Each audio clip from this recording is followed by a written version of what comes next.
much. Please, thank you very much. Before we begin, I want to provide a brief report on the unprecedented success our country has been witnessing in recent weeks. Since even before the election, we've been making extraordinary progress.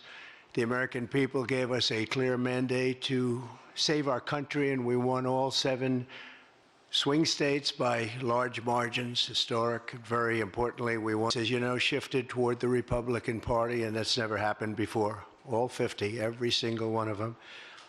In our first week in office, we set records, taking over 350 executive actions. That's not been done before. And it has reportedly been the single most effective opening. Keep it going.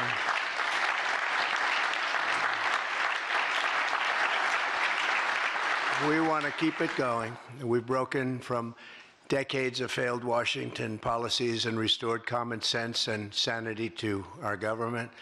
We've unleashed American energy, and we've already achieved record low illegal immigration. As you see, there's nobody trying to get in.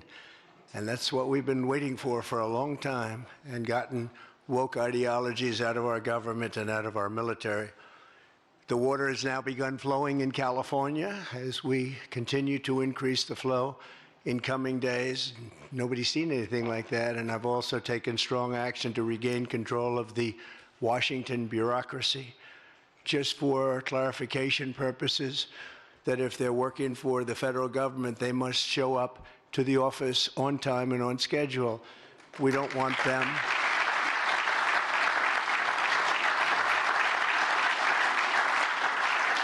We don't want them to work from home because, as everyone knows, most of the time they're not working, they're not very productive, and it's unfair to the millions of people in the United States. A high standard. They're representing our government, they're representing our country.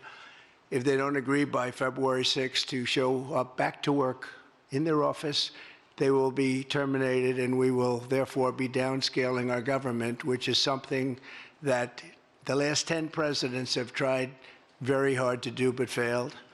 Most of the people we're talking about have not been going to their federal offices in many, many years, from even before COVID.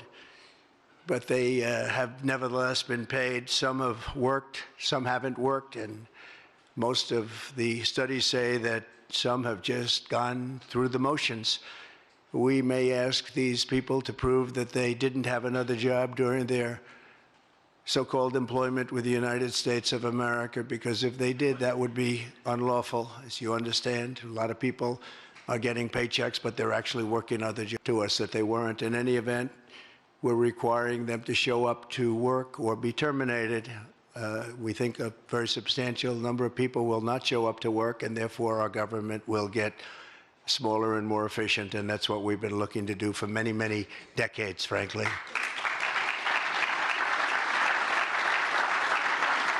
Thank you. In addition, there was a short-term pause or funding freeze on certain discretionary spending payments, such as government grants, only for us to quickly look at the scams, dishonesty, waste, and abuse that's taken place in our government for too long.